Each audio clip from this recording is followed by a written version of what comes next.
Good afternoon, everyone. As you guys finish your meal, we'll get started since we're already at 12:10. I'm Dr. Hassan from University of Maryland, Baltimore, Chief of the Shoulder Elbow Service. So I'm going to talk to you today about disorders of the elbow. In my practice, like I said, I'm a shoulder elbow surgeon. Definitely a large part of my practice is shoulder, simply because there's not as much elbow pathology out there. Having said that, I would say that probably the elbow cases are often some of the more challenging cases in my practice, we do very complex shoulder stuff as well.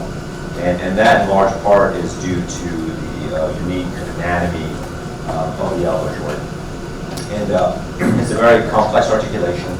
It has both a hinge and a rotation component, which we'll talk about a little more later. It is incredibly prone to stiffness. So the elbow out of all the joints will get stiffest the quickest, and you really want to try and mobilize these. So for example, elbow dislocation, you really want to mobilize it pretty quickly. It's very challenging regional anatomy with the close approximation of neurovascular structures to the elbow joint in the area where you're operating. And also the elbow is can have challenges in bone healing. If you look at your elbow, the back of the elbow really, no matter how muscular you are or how front of the elbow looks like, the back of the elbow is basically skin and bone. And that can cause problems with bone healing, especially when we're talking about complex operations.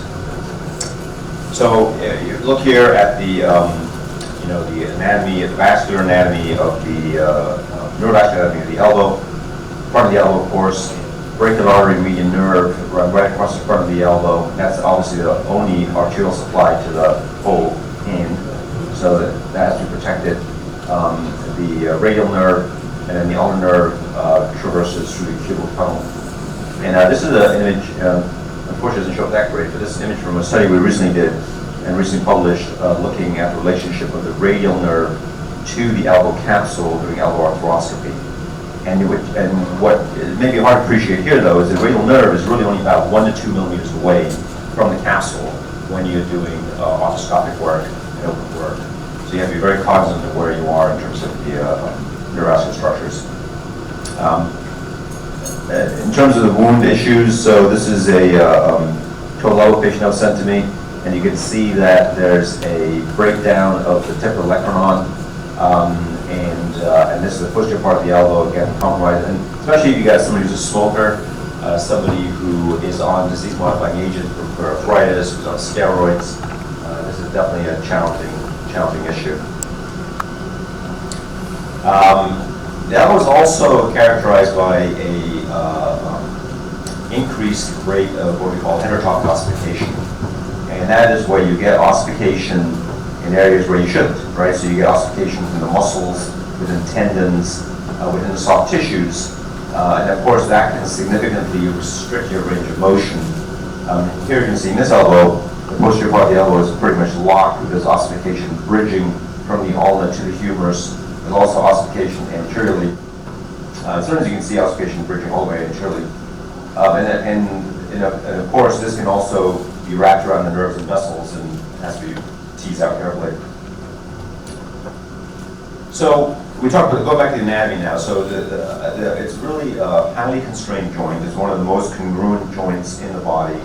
It's really two portions, right? There's the elbow deflection extension, and there's also the rotation. There's really two joints in one almost.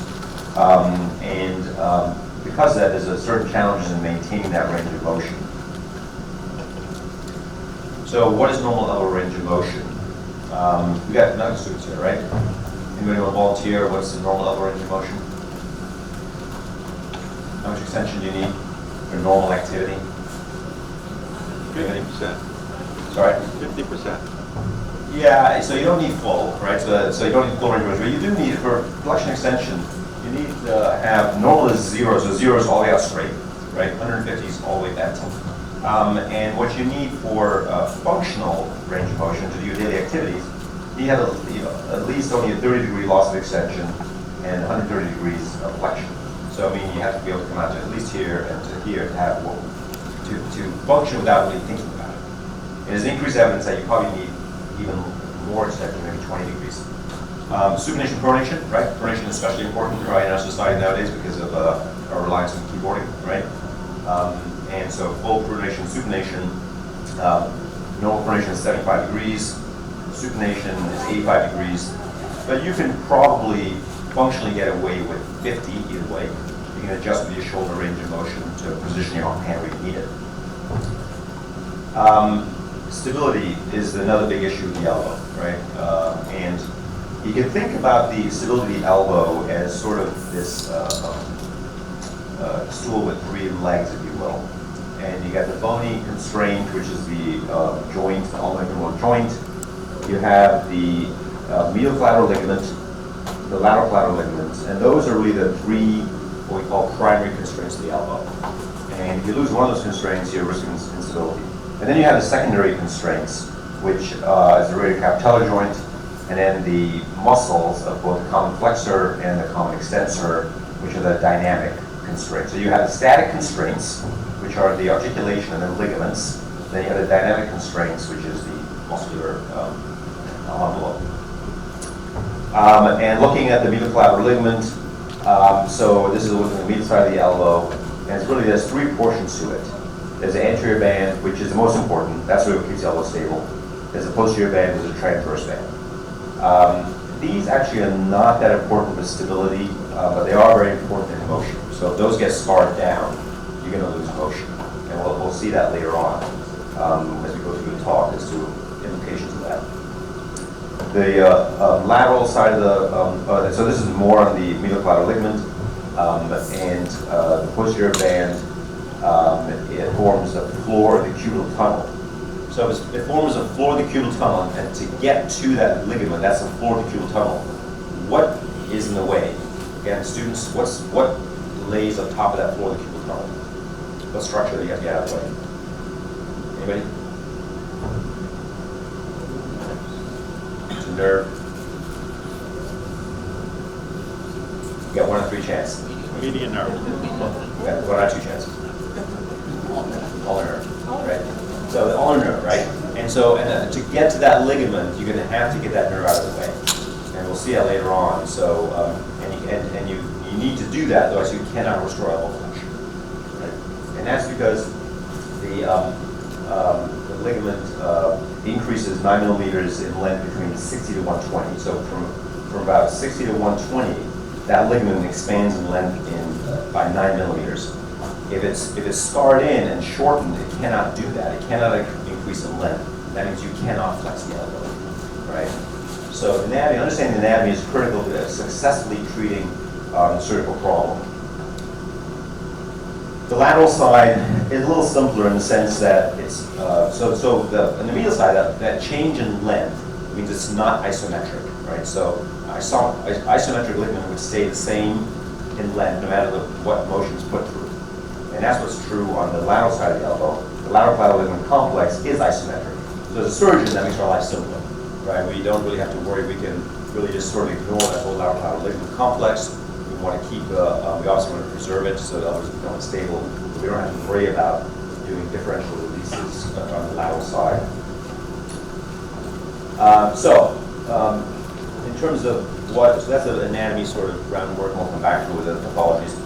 You know, there's multiple different pathologies around the elbow, of course, and starting with what most people are going to go into, even primary care, you're going to see a ton of this, right? Tennis elbow or golfer's elbow on the inside, allowing the condylitis. Nerve entrapment, cubital tunnel, radial tunnel, where the radial nerve is entrapped in front of the elbow. Fractures is obviously there's a whole wide spectrum of fractures we'll go over somewhat. Dislocations, simple dislocations, and fracture dislocations. So simple dislocation, what does a simple dislocation mean? Why is it called a simple dislocation? So there's no fracture, right? There's no fracture. So usually that can be treated just with a closed rupture and a splint for a short period of time.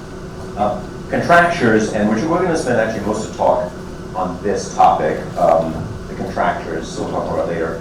Then of course osteoarthritis, rheumatoid arthritis, distal biceps rupture,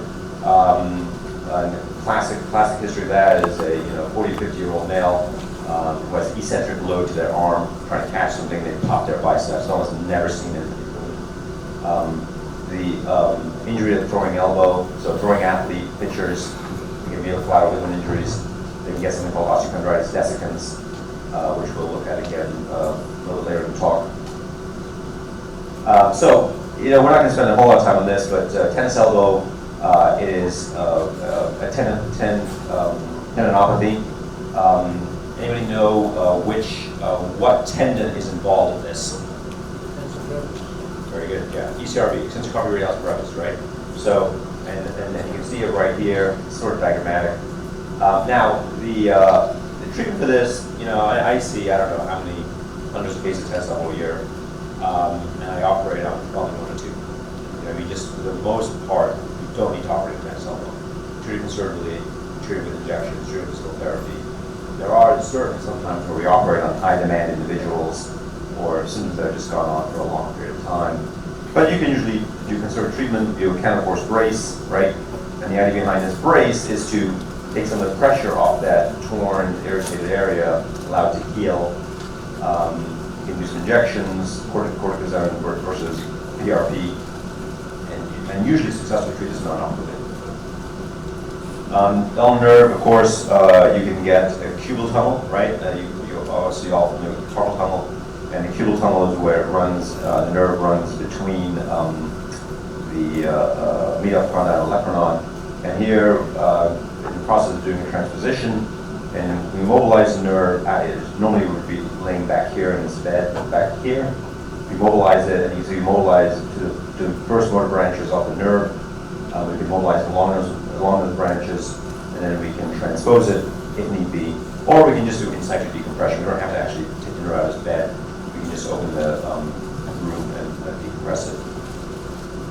Radial nerve, not very common to have to do radial nerve decompression at the elbow, radial tunnel syndrome, but it occasionally happens. And again, you can see that's the nerve running right there and running right close to the capsule.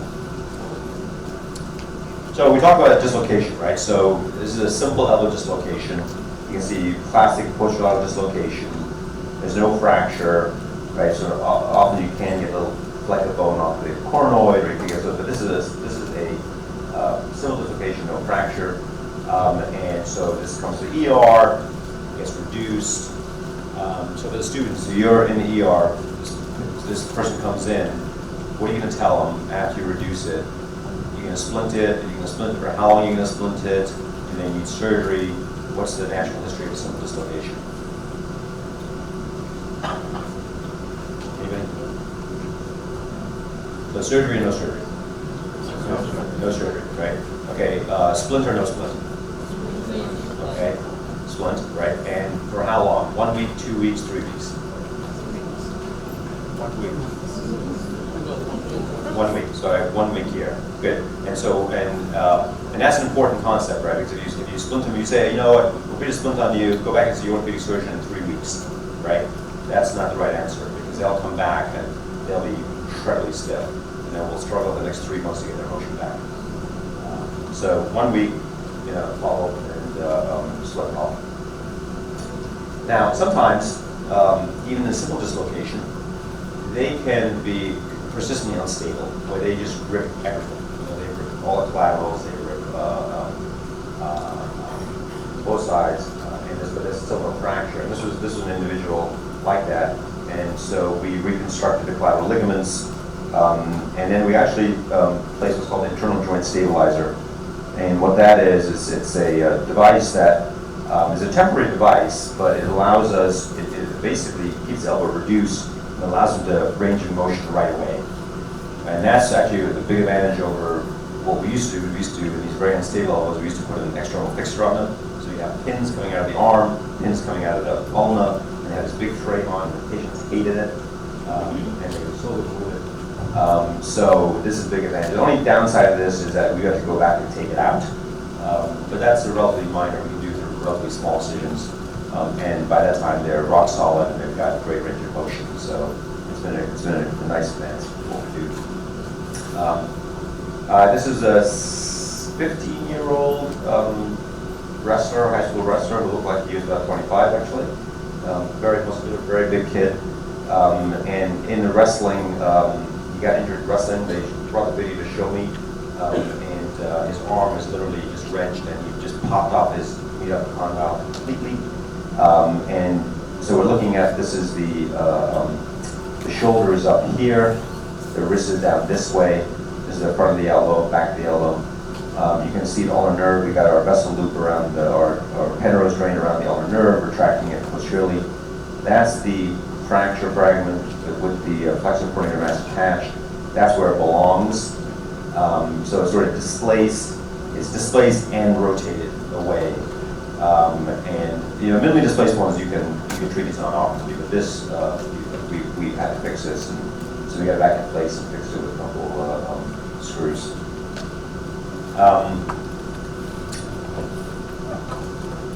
This is, I think she's 55 years old roughly, fell and did this to her elbow. So basically sheared off. So this is the shoulders up here. This is the medial side of the elbow. Sorry, this is the lateral side of the elbow. This is the medial side of the elbow. Wrist is down this way. And what you're seeing here is you're not seeing a joint, right? The joint surface is completely sheared off. We went ahead and dislocated the elbow out laterally so we can see the whole end of the humerus, and that's the joint surface of the back table, right? So it's in multiple pieces, and we pinned it together on the back table, and then put it back in. So this is what we ended up doing. We fixed it, put the joint, so we got a nice reduction of the, nice concentric reduction of the joint surface, and obviously multiple screws and pins and plates to hold that in place. But she's only 55. You don't want to do total elbow repair to get avoided, right? So you want to put that joint back together and give it the best chance of preserving her normal joint.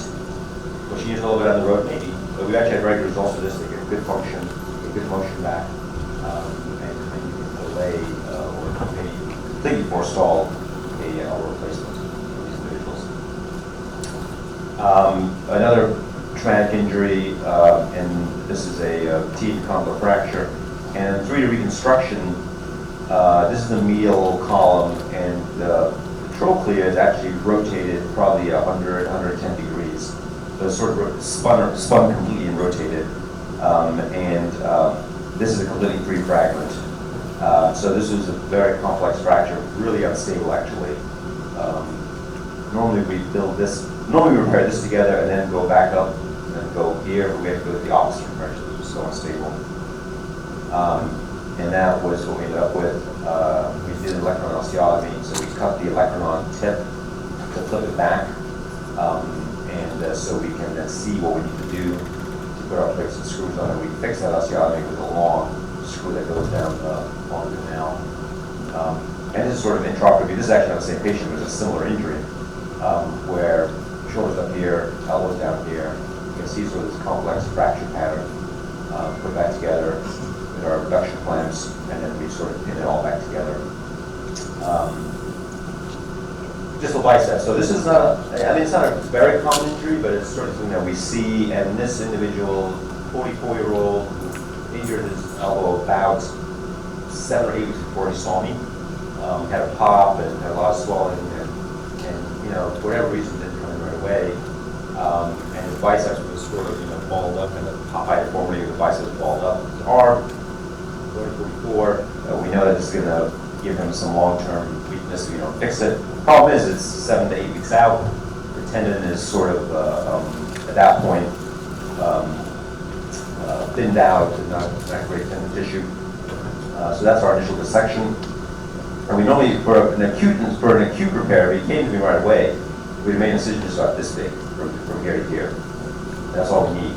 But in his case, since the biceps was sitting up here somewhere, we had to make more of a lazy S incision, go and punch it and pull it back down. And we find the musculaneous nerve, which is right there, or the LAVC rather. And then because the tendon was sort of attenuated, we did a allograft.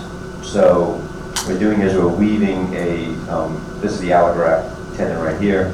And you can see we're sort of weaving the allograft tendon back and forth, what we call a pulgar tap weave, through the native tendon to make it longer and stronger and thicker, and then reinsert the whole thing back into his, where it came off of.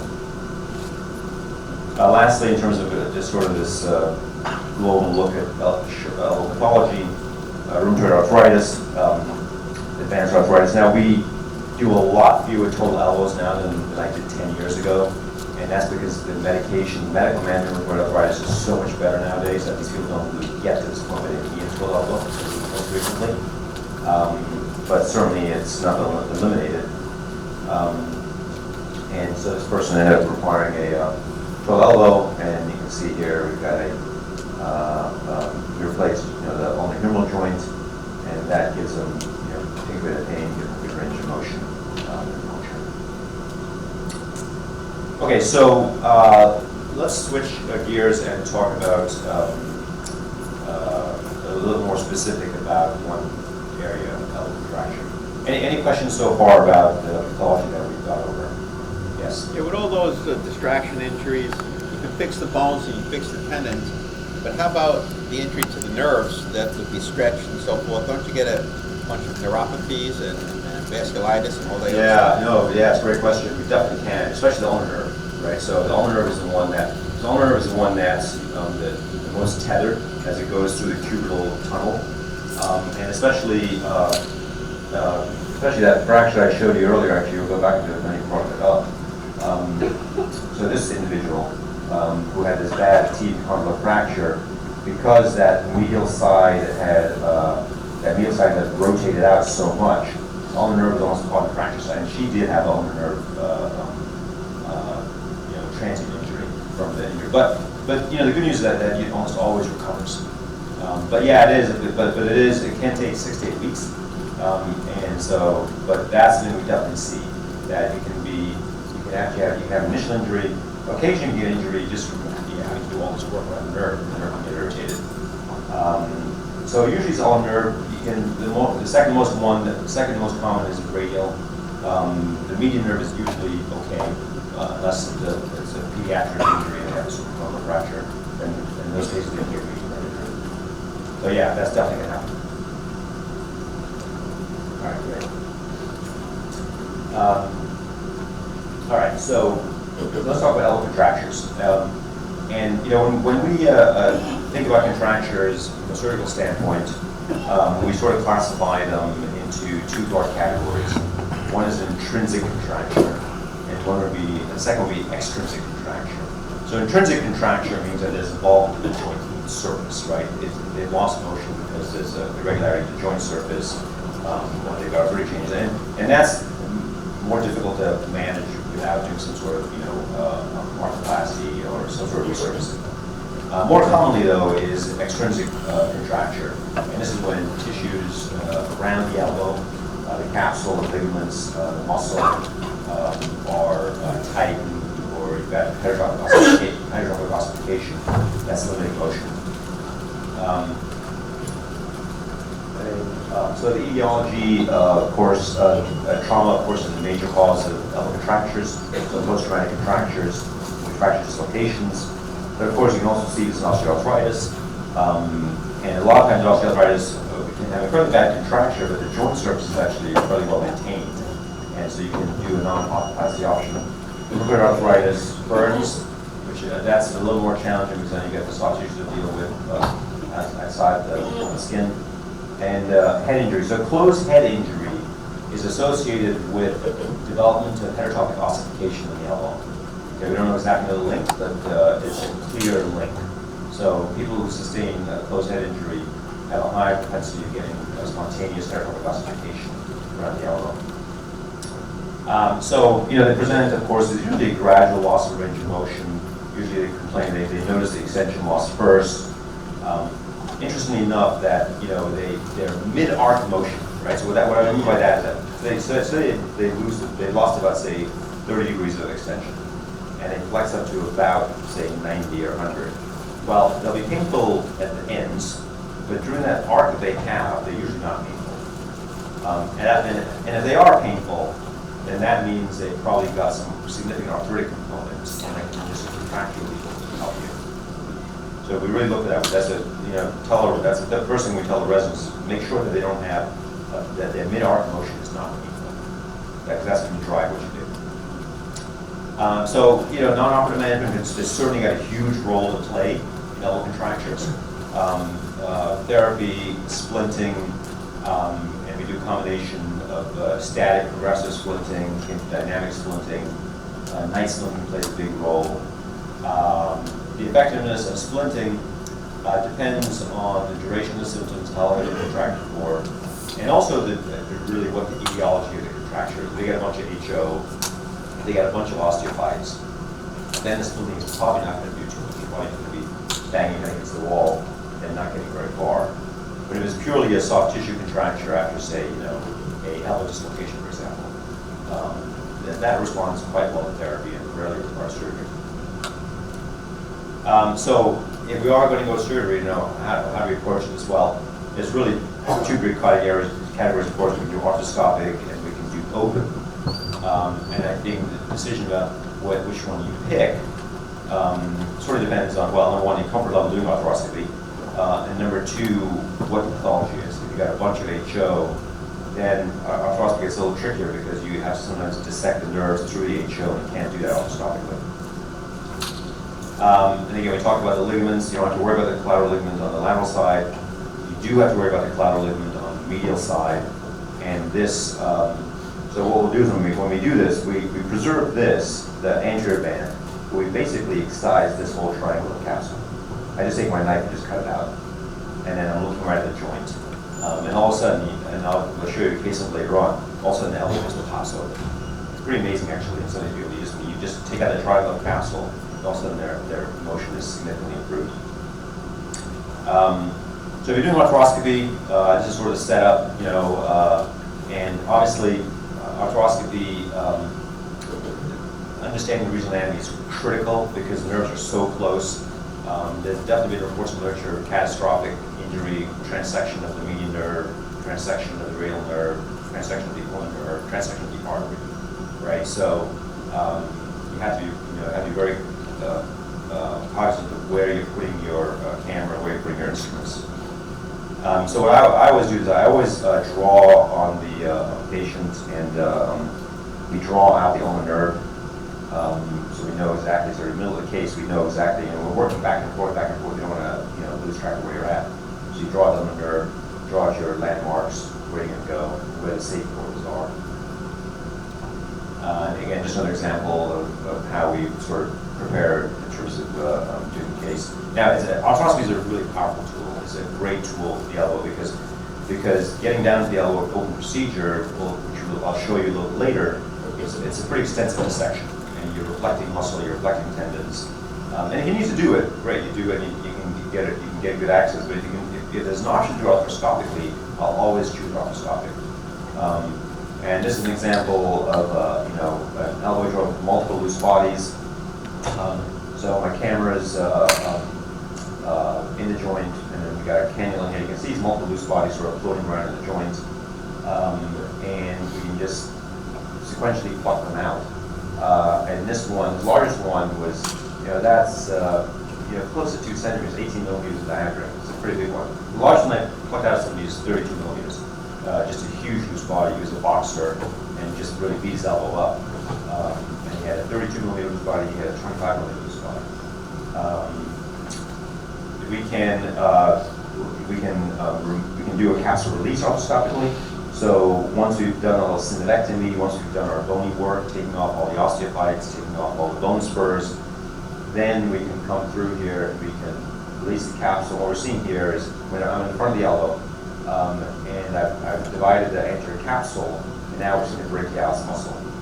And then we do a segmental resection of the capsule. We take off probably a good 5 to 7 millimeters of capsule all the way across the joint from medial to lateral. As you get lateral, you got to be careful because lateral, that's where the radial nerve is just a millimeter or two away.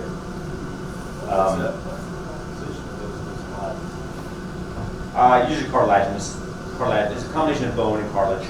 So usually, sometimes they've knocked off some osteophyte, or they've knocked off like an osteochondral lesion.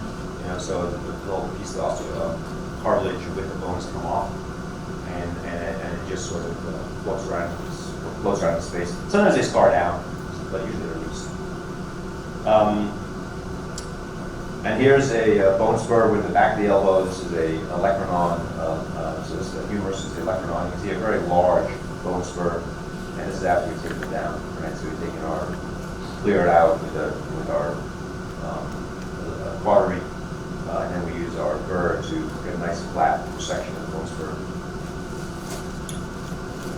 This was he was actually a baseball pitcher for the Terps.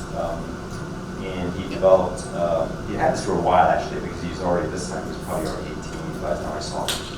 So he complained of mechanical popping and clicking in the elbow, and so we scoped him, and he had this lesion, this OCD, this is a little hard to see in here maybe, but on the capitellum. And so really adapted bone. So we do what's a microfraction technique where we sort of punch some holes into that defect to allow for some fibrocartilage to come back. And then what we're looking for is this. So we're looking for filling in the part. This was an OCD. We microfractured. We came back to do capsular release on it later. And you can see it's filled in to that cartilage defect is filled in. So he went back to pitching. It takes about a year to go back to pitching after this. So you let the cartilage mature, heal, and then they can go back to pitching. So he did return after about 1 year. Okay, so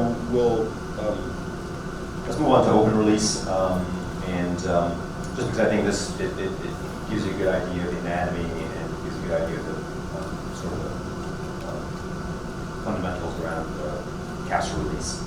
And so the main concept is it's a circumferential ligament sparing release, right? So we don't touch the ligaments, but we excise anterior capsule, we excise part of the posterior capsule. How do we manage on the nerve? That's all. We have to mobilize the nerve, right, to get to that posterior capsule to excise it. And then what do we do with it afterwards? Do we let it fall back? Do we transpose it? And I usually just leave it now where it is. If you're doing it open, do you do it through one incision? Do you do it through 2 incisions? And I think for me, I think it depends on the size of the patient. I think the saying that you can access the front of the elbow from the back is sort of true. In other words, you can make a posterior incision and you can go all the way to the front of the elbow, front of the posterior incision on both sides. But I try not to do that on somebody who's very large, got a very large arm, muscular arm, because that's a really big flap to raise and they can't get a seroma. So in terms of approaches, I'm not going to spend too much time on this, surgical approaches, but you can go laterally, you can go medially, you can go posteriorly.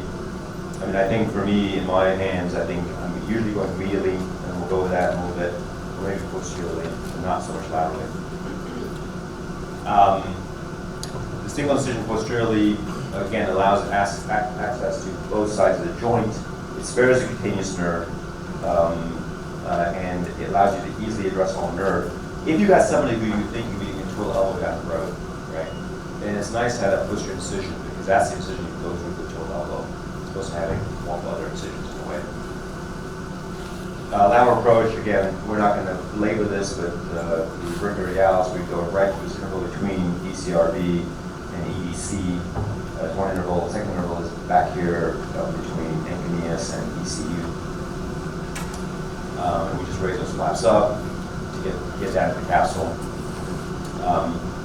and do an anterior capsulectomy to restore extension. Medial, so we're going to the medial side of the elbow, and again, you got to get all the nerve out of the way. We'll usually move it anteriorly, then we'll excise this tissue back here. So this was a 25-year-old young woman with juvenile rheumatoid arthritis, diagnosed at a very young age, right hand dominant, but complains of significant limitation of range of motion and associated pain. And so range of motion was very limited. She went from 45 to 90. Supination coordination was well preserved.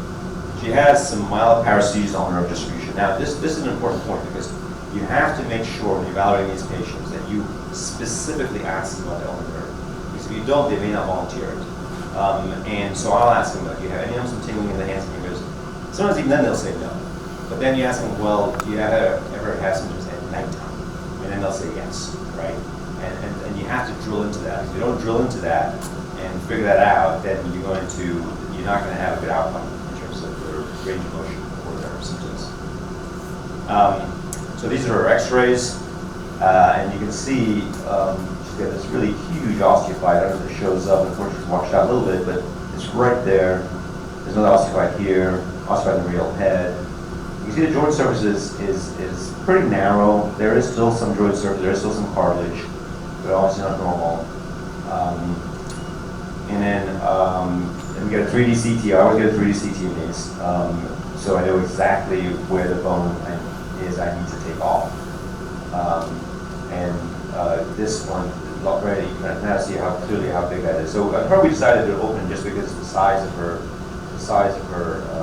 osteophyte, and also because we're going to have to address her ulnar nerve. She was having ulnar nerve symptoms, and so this is her immediately, right after draping, or before we did anything at all surgically. And you can see she's at 45 degrees at best in extension, so she's lacking at least 45 degrees of extension. She flexes up to maybe 100 degrees, right? That's all she's got, right? And so we did an extensive release. This was actually, that picture I showed you earlier was actually from her case. This is her ulnar nerve. We mobilized it, and then we're going to go in, I haven't done that yet, but I'm going to go in and release that capsule. This is the other side of her elbow, the lateral side of the elbow. So I did her through a single posterior incision, because you can see her arm is pretty skinny. Now you can see that my cob elevator is on this big, that's a huge big bone spur that's sitting on the front of the humerus. And that's just better. That's a better picture right there. You can see the whole thing exposed right there. This is so you have to be cognizant if you're working on the outside of the elbow where the nerve is, radial nerve. That's my posterior elevator is right on the radial nerve.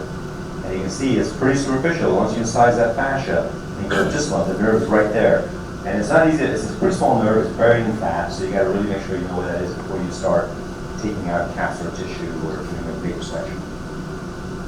So this is her after we did the releases. So you can see we've got her to 150 degrees of flexion in the OR and basically full extension in the OR. Now they do have some rebound sometimes, so they will sort of rebound back up. This is her at 1 year though.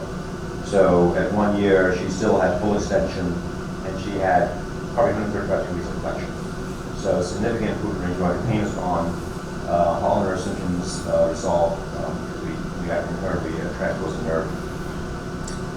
Now this is a gentleman, 26-year-old male. He was in a motor vehicle accident, closed head injury, right? We talked about it earlier. Did not injure his elbow at the time of the injury, did not have dislocation, did not have a fracture, had nothing. But came to me and I don't want to say this was actually, he was a vet, so I think this actually happened when he was overseas on duty actually. And he came to me with a very limited range of motion, 60 to 85. So you'll see, here's his x-rays. And his x-rays look pretty good, right? I mean, joint space is well maintained. There's really no osteophytes here. Only femoral joint space is well maintained. There's no osteophytes back here. You're looking at it like, well, why does this guy have no motion, right? His x-rays actually don't look too bad. But then you look over here and you see this. And unfortunately, I don't know how well that's showing what you see. This little fluffy bone right here, right on the medial side of the elbow. So anybody want to venture a guess as to where that bone is? What structure is that bone in? Anybody? Which ligament? Which part of the ligament? So the posterior band, right? Posterior band of the medial title ligament, right? The one we talked about is normally changed in length from 0 to 9 millimeters from flexion, right? And his calcification was right in that posterior band of the title ligament. And so we took him to the OR. That's his motion in the OR before we did anything, right? So you can see he 90 at best, and again, maybe not even 70 to 60 to 70 degrees of extension. So he's really, I mean, his arc of motion is like this. That's all he's got, right? So we did a posterior approach and mobilized the nerve. That's ulnar nerve, and so we bring ulnar nerve out anteriorly. And then we found that calcified tissue that was right in here. It was in the posterior band of the transverse ligament. And I just cut that out, took a rongeur and cut out all the bone as well. And that's all I did. And that's what he has as soon as I did that. Right? So his motion came back, full motion. in the OR. We just did that little, so I didn't have to go in the front on him, didn't have to go on the lateral side, did just a medial based operation, excised that bone, and restored his range of motion. This is another case where she had a humeral shaft fracture treated non-operatively. And you know, most humeral shaft fractures can be treated non-operatively, right? So we have an expression in orthopedics that if you get two ends of the humerus in the same room, it will heal, right? So almost always it's going to heal, right? So, but she did heal. But the problem is she healed it with a low rotation deformity. You can see this big spike of bone, right, coming through here, right, and coming through here. And so she could not flex her elbow. I mean, because every time she went to flex, she just engaged on that. That just physically blocked her from flexing. So we went to the OR on her, and basically under fluoroscopy, we identified it, and I just took my burr and I just took that out. Right. So I didn't do any attempt to realign the fracture. The fracture's healed. We don't care about that. And then we just excavated this out.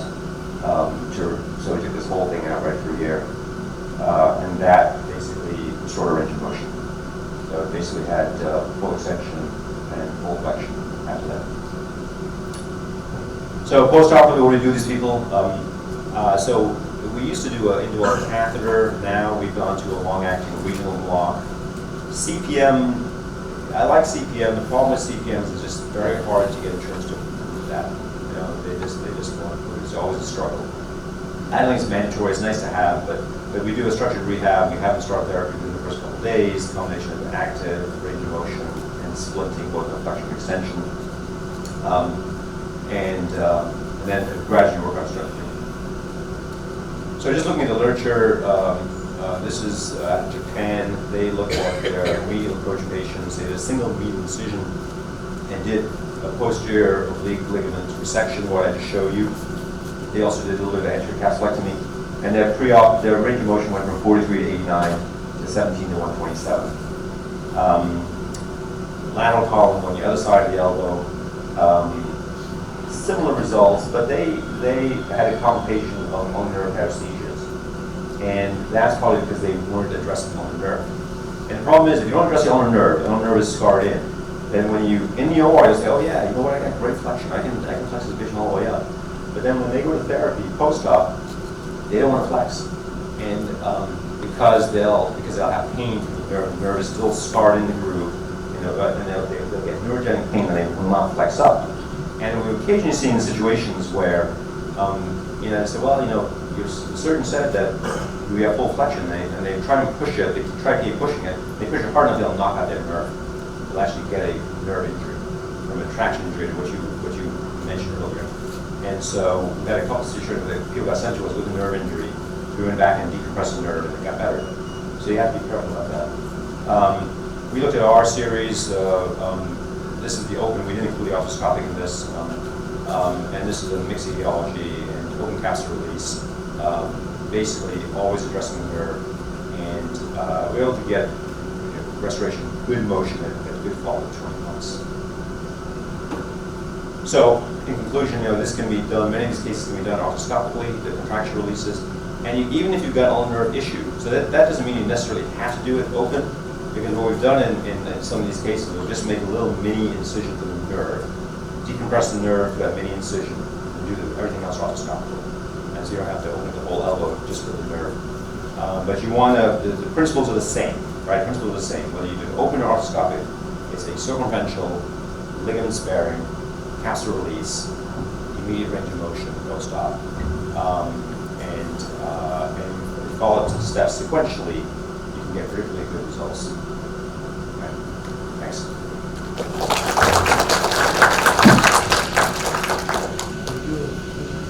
Yes. You do a transposition of the ulnar nerve anterior. You do convectomy, I'm sorry, say it again, do I do what? you do transposition. Yeah. Right. I don't. To me, that's condylectomy? No. No, I don't. I've stopped doing transposition very much now. I pretty much will just let the nerve fall back in its groove. So because I think you know, the problems with transposition are not insignificant, and usually you find that if you leave some soft tissue, you let it fall back in the groove, it will stay there, and I don't transverse it. Or I'm doing just a very mini open incision, just decompressing the cubital tunnel and then raising the nerve up just to get to that ligament to excise it, and then letting it fall right back in. You get the erosion like that, very bad. Yeah. If you have trauma, problem with the heterosclerotic nerve, you know the... Yeah, the posterior nerve, yeah, sure, yeah. Yeah, that's usually transient. That usually will almost always come back. But that's probably this one that's also highest at risk with all the nerve. The posterior nerve is just so close to the capsule, and you can definitely get dinged up. But that almost, yeah, I think that's usually not a permanent injury. All right, great. Thanks, guys. Thank you.